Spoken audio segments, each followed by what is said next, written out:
இன்றைக்கி சர்க்கரையே இல்லாமல் ஒரு ஜூஸ் பார்க்கலாமா? குட்டி பசங்கள்லாம் ஜூஸில் சர்க்கரை இல்லைன்னா குடிக்க மாட்டாங்க. ஏன்னா ஜூஸ் வந்து இனிப்பாக இருக்காது அப்படின்னு சொல்லிட்டு அதை குடிக்கவே ரொம்ப கஷ்டப்படுவாங்க. அந்த மாதிரி இருக்கிற பசங்க கூட இதை விரும்பி குடிப்பாங்க. அதுக்கு நம்ம நேச்சுரலான சுகர் இருக்கிற ஃப்ரூட்டாக எடுத்துக்கணும். அதுக்கு வேறு எதுவும் இல்லை, நான் சப்போட்டா தாங்க எடுத்திருக்கேன். அப்புறம் ஒரு பனானா எடுத்துக்கிறேங்க. இது ரெண்டுமே ஃப்ரூட்டில் பார்த்திங்கன்னா சுகர் வந்த பேஷண்ட் மாதிரி தான், நல்லா ஸ்வீட்டாகவே இருக்கும். இது ரெண்டுத்தையும் இப்போ நம்ம சின்ன சின்னதாக கட் பண்ணி எடுத்துகிட்டு வந்துடுறேன். இப்போ கட் பண்ணதை ரெண்டுத்தையும் நம்ம மிக்சர் ஜாரில் போட்டுடலாம். மிக்சர் ஜாரில் போட்டுட்டு இதை ஃபஸ்ட்டு ப்ளெயினாக அரைச்சி எடுத்துகிட்டு வந்துடுங்க.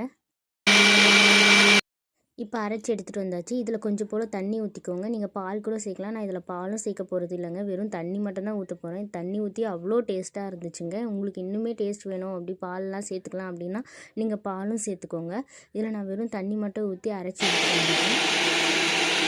அவ்வளோதாங்க, நம்மளோட சூப்பரான ஹெல்த்தியான டேஸ்ட்டான ஜூஸ் ரெடி ஆயிடுச்சுங்க. இதை மறக்காமல் எல்லோரும் ட்ரை பண்ணி பார்த்துட்டு எப்படி இருந்ததுன்றதை கமெண்ட்டில் சொல்லிட்டு போங்க.